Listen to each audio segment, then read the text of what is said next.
What if the train that carried your future never came, and the only thing between you and a different life was a storm that refused to end? The 9 o'clock bell still echoed when Clara Hartwell stepped inside the Colorado Springs depot, shaking snow from her worn brown dress. February wind rattled the windows as she approached the telegraph window, her fingers working the yellowed paper in her coat pocket. "Any word from Denver, Mr. Kowalski?" she asked the clerk, though she'd checked twice already this week. "Nothing for you, miss." He glanced at the storm building outside. "Last eastbound just pulled out.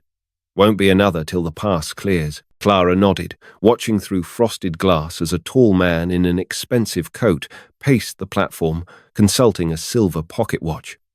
The storm had other plans for him, she reckoned. She pulled the telegram from her pocket, unfolding edges soft with handling. Denver Mining Consortium. Position available. Reply by the 15th of February. Today was the 14th. "Sending something?" Kowalski asked. "Not today." She refolded the paper, tucking it away. A teaching position in Denver would mean leaving everything her students at the one-room schoolhouse, Mrs.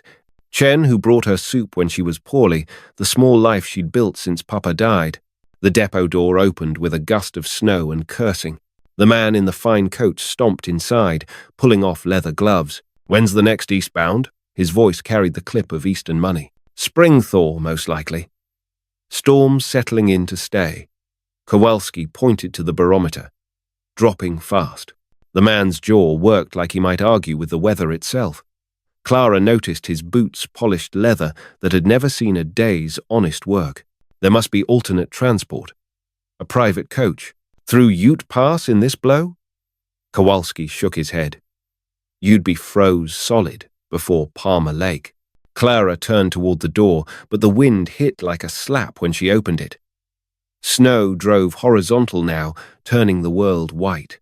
She glimpsed the cook from the Antlers Hotel, hurrying toward the depot, her basket clutched tight. "Best get somewhere warm," the woman called as she pushed through the door. "This one's got teeth." The stranger studied Clara as she brushed snow from her shawl. "You live in town?" "Teaching at the schoolhouse." "About a mile north." "In this storm?" He glanced at her thin coat, her worn boots with cardboard showing through the sole. She lifted her chin. "I've walked farther in worse." But when she opened the door again, the wind drove her back inside. The cook shook her head, setting down her basket with a thump. "Nobody's walking anywhere tonight. Mrs. Patterson sent me with supper for the station master, figured folks might get stranded." Steam rose from covered pots. The smell of beef stew made Clara's stomach clench. She'd eaten nothing since morning but cornbread. The stranger pulled out his silver watch, checked it against the depot clock. How long do these storms typically last? Could be 3 days. Could be a week. Kowalski trimmed the lamp wick. Best settle in. Clara fingered the telegram through her coat pocket. By the time this storm passed, the Denver position would be filled. She'd spend another winter teaching children whose families paid her in potatoes and promises. The cook ladled stew into tin bowls. "No charge tonight. Storm makes neighbors of us all." The stranger reached for his wallet, but she waved him off. "Your money's no good in a blizzard, mister." Clara accepted a bowl gratefully, noticing how the man's eyes lingered on her threadbare sleeves, the careful mending at her cuffs. When their fingers brushed as he handed her a spoon, his was soft as a child. Outside, the wind howled like something wild and hungry. The depot stove glowed red by 10 o'clock, fighting the cold that seeped through every crack. Clara sat on a wooden bench, her empty bowl warming her hands, watching the stranger pace between window and door like a caged cat. Thomas Ashworth, he'd introduced himself when the cook pressed them to share names. "I have business in Chicago that cannot wait." "Clara Hartwell," she'd replied, not mentioning the telegram. "Surely there's some conveyance. A freight wagon. Mail sledge." "Mail doesn't run in weather like this," Kowalski said from behind his wire cage. Even the Overland boys got sense enough to hole up. The cook, Mrs. Emma Bradshaw from the hotel kitchen, ladled more stew. "What's so all-fired important in Chicago, if you don't mind my asking?" Thomas's jaw tightened. "A merger. My father's company depends on it." Clara caught something in his voice, not just urgency, but fear. She pulled the telegram from her pocket, smoothing it on her knee. The paper felt thin as hope.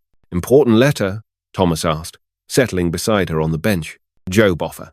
Teaching position." She didn't mention the salary, $60 a month, more than she made in 3 months here. Reply, due tomorrow. "And now you're trapped." He studied her face in the lamplight. "Like both of us." The wind gusted hard enough to rattle the depot walls. Mrs. Bradshaw banked the stove and settled into a chair with her knitting needles clicking. "Storm's got its own timeline," she said. "Might as well make peace with it." But Thomas stood again, pacing to the frosted window. Clara watched him rub a clear spot with his sleeve, peering into the white darkness. "How far to Denver by road?" 70 miles through the mountains. "In good weather." Kowalski wound the depot clock. "Take you 2 days by coach if you didn't freeze or go over a cliff. I'll pay whatever it takes." "Can't spend money if you're dead, son." Clara refolded her telegram, tucking it away. Tomorrow would come, whether she was ready or not. The Denver consortium would hire someone else, probably a man who wouldn't hesitate to leave everything behind for opportunity. "You regret not taking chances?" Thomas asked, settling beside her again. "I regret taking the wrong ones." She thought of Papa's mining claims, the fortune he'd chased until consumption claimed him instead. Sometimes the safe path is the only path, and sometimes it's a trap. His fingers found his watch chain. My father built an empire thinking that way. Never risked anything he couldn't afford to lose. Sounds wise. Does it? Thomas's laugh held no humor. He's dying now. Lung fever. And his empire's crumbling because he never taught me to take the chances he wouldn't. Mrs. Bradshaw's needles paused. Outside, the storm pressed against the windows like it was trying to get in. "What would you do?" Thomas asked. "If this storm wasn't here, if you could catch that train," Clara considered, "I'd probably stay. Safe teaching job. Children who need me. A place where folks know my name, even if it meant missing your chance, even then." But her fingers found the telegram again. "What about you?" "I'd be on that train, racing toward a merger I don't understand, hoping desperation looks enough like confidence to fool a boardroom of sharks." The depot clock chimed 11. Mrs. Bradshaw gathered her empty pots, covering them with checked cloths. "Hotel's just down the street, but might as well be in Kansas City tonight. You folks can make do with blankets and the stove. I'll check on you come morning." She pulled on her heavy coat, wrapping a scarf around her face. Storm like this, sometimes the best thing is just to wait it out together. The door opened on a wall of white. Mrs. Bradshaw stepped into it and disappeared like she'd never existed at all. Clara pulled her thin shawl closer, watching Thomas stare out at the emptiness where the cook had vanished. "Scared?" she asked. "Terrified." He checked his watch again. "You? Always." But for the first time in months, Clara wasn't sure what frightened her more, missing her chance or taking it. Midnight found Clara dozing against the depot wall, her head tilted toward the stove's warmth. Thomas sat nearby, his expensive coat spread over both their shoulders like a shared secret. The silver watch lay open in his palm, catching firelight. "Can't sleep either?" Clara asked softly. "Keep thinking about that train." He closed the watch with a soft click. 3 months I've been planning this meeting, rehearsing every argument, every number. Outside, wind howled through telegraph wires, making them sing like a broken hymn. Clara pulled the telegram from her pocket again, unfolding it carefully. $60 a month, she said. Room and board included. I could send money back to help Mrs. Chen with her grandson's medicine. But you're not going. Storm decided that. She refolded the paper. Maybe it's a sign. Thomas shifted, and she caught the scent of bergamot soap, expensive cigars. Different world than hers entirely. My father started with nothing, he said. Came west after the war with a broken-down wagon and a pocket full of dreams.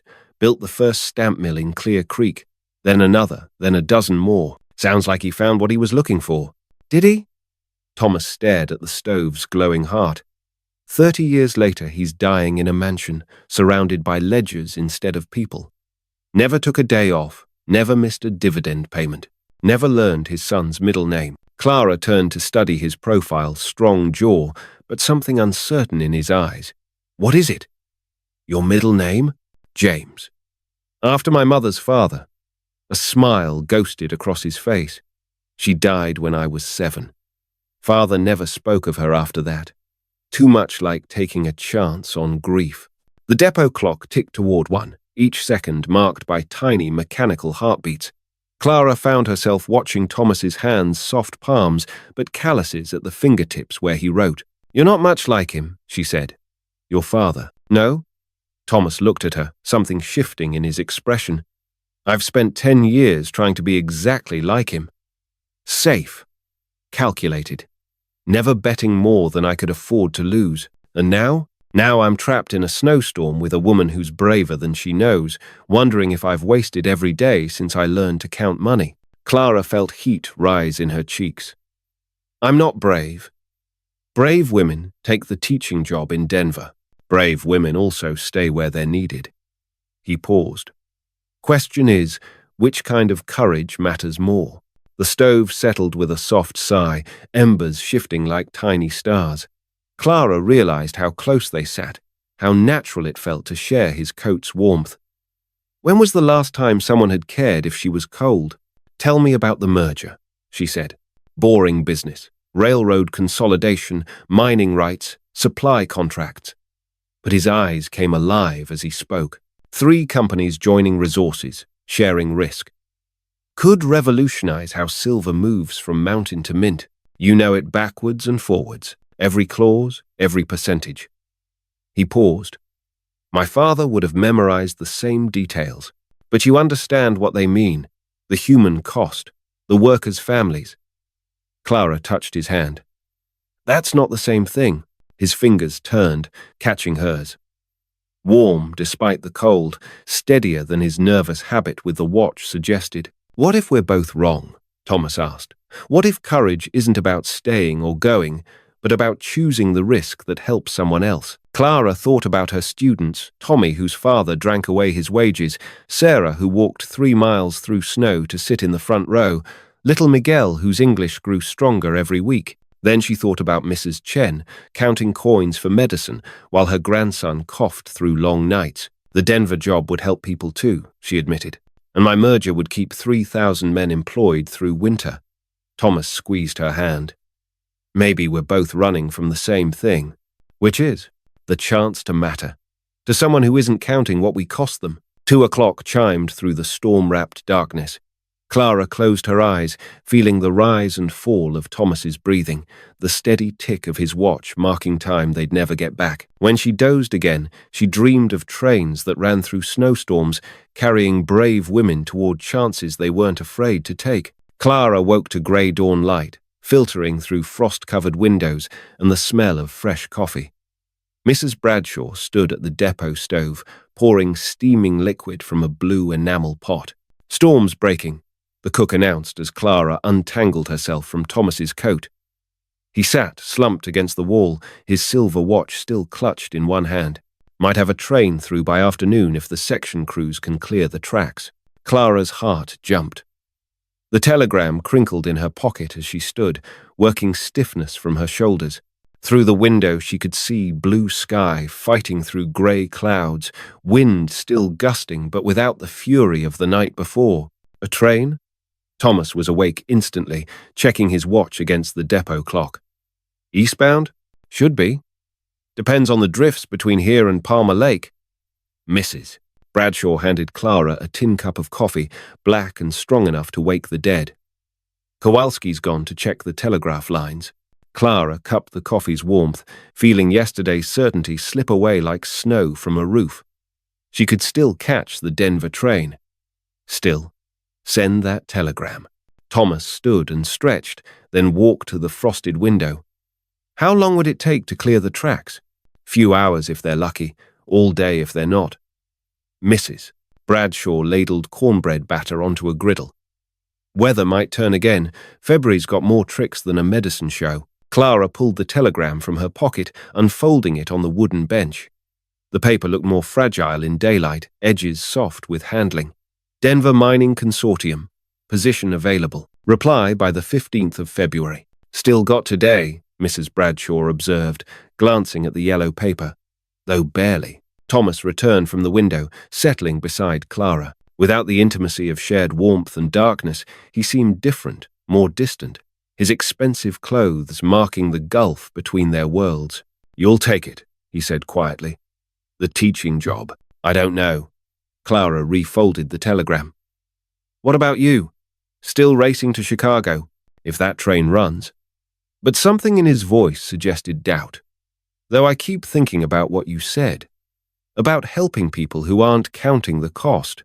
The depot door opened with a gust of cold air, and Kowalski stamped inside, shaking snow from his coat. "Telegraph's working, but barely. Lines are down past Castle Rock. Any word from the section crews?"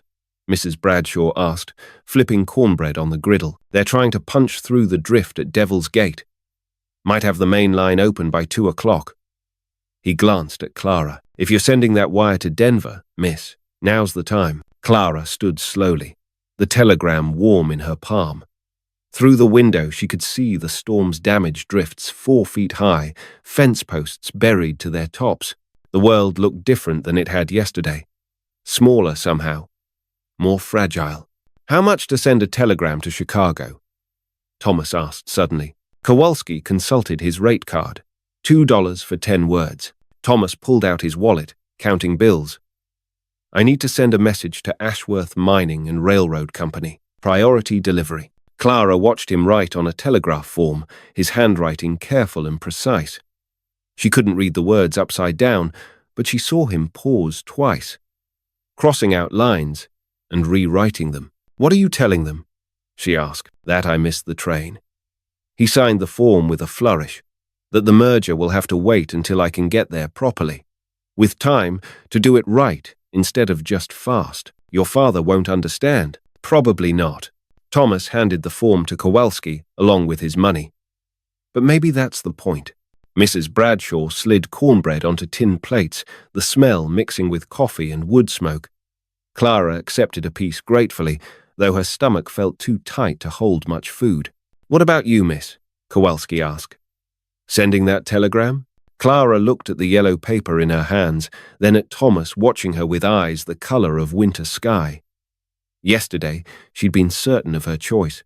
Today felt different. The storm had changed something, not just the weather, but the shape of possibility itself. "I need a few more minutes," she said. But the depot clock kept ticking, and time wouldn't wait for her to find courage in the bottom of a coffee cup. The 2 o'clock whistle reached them before they saw the train, a lonesome sound threading through the mountains like hope made audible. Clara stood at the depot window, the telegram clutched in her hand, watching smoke rise above the tree line. "That'll be the eastbound," Kowalski announced, checking his pocket watch. "Running 4 hours late. But she's coming through." Thomas joined Clara at the window, close enough that she caught his scent of bergamot and wool. "Still time to change your mind," he said quietly. "About what?" "Denver, Chicago.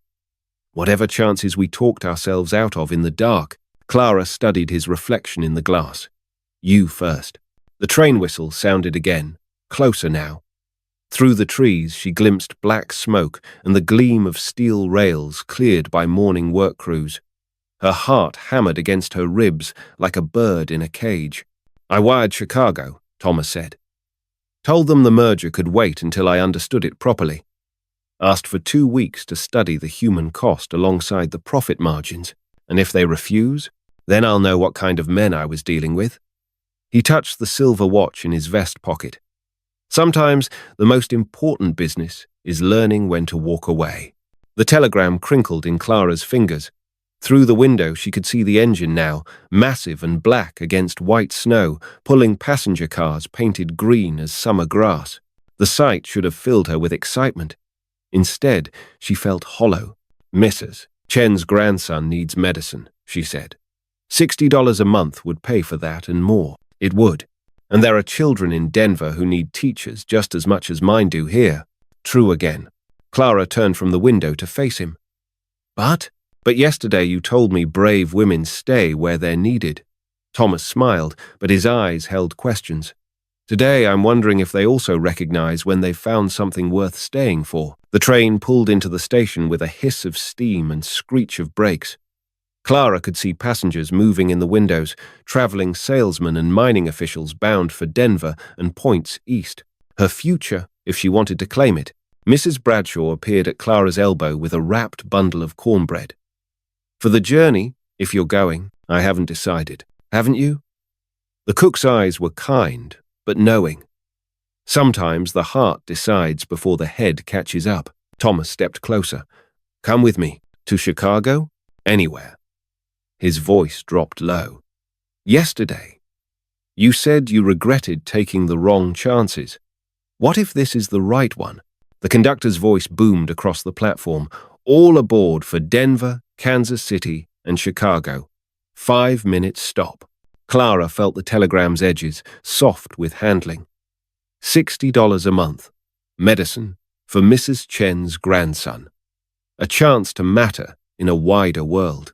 Then she looked at Thomas, really looked, and saw past the expensive clothes to the man who'd shared his coat in the cold, who'd chosen conscience over profit, who'd missed his train but found something else worth catching. What would I do in Chicago? Teach. Start a school for miners' children. Help me figure out how to run a company with a heart. His hand found hers. Build something together that matters to more than just ourselves. The whistle blew. Steam hissed. Clara felt time pulling her toward a choice she couldn't unmake. She walked to the telegraph window where Kowalski waited with his key.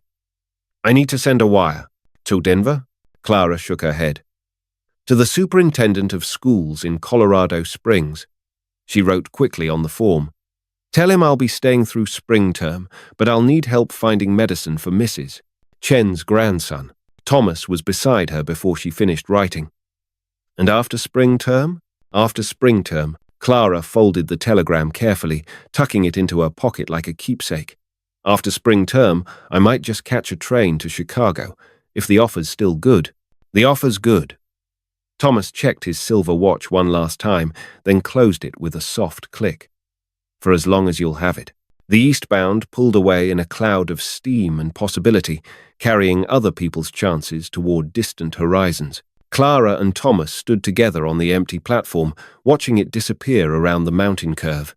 No regrets? He asked. Clara thought about courage and choices, about storms that changed the shape of everything they touched. Only one. What's that? I waited until a blizzard to learn your middle name. Thomas laughed, the sound warm as coffee, bright as morning light on fresh snow. James, he said.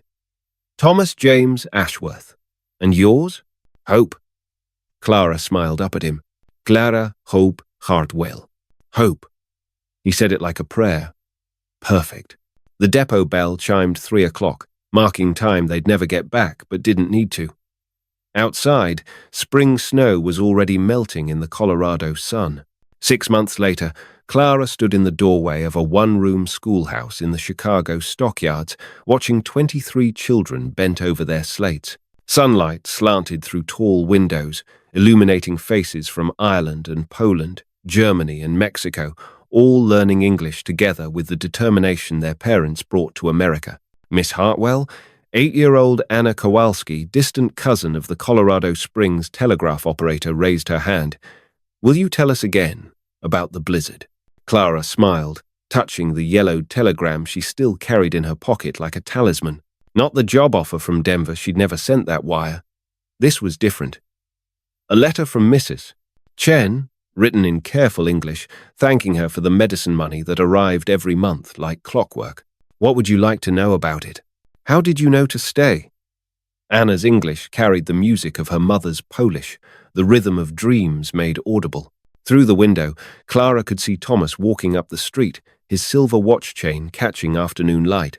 He'd kept his promise about running the company differently, profits shared with workers, families housed properly, children educated, regardless of their parents' ability to pay. Sometimes storms teach us things, Clara said, watching her students' faces turn toward her like flowers toward sun. About courage, about taking the right chances instead of the safe ones. And about love?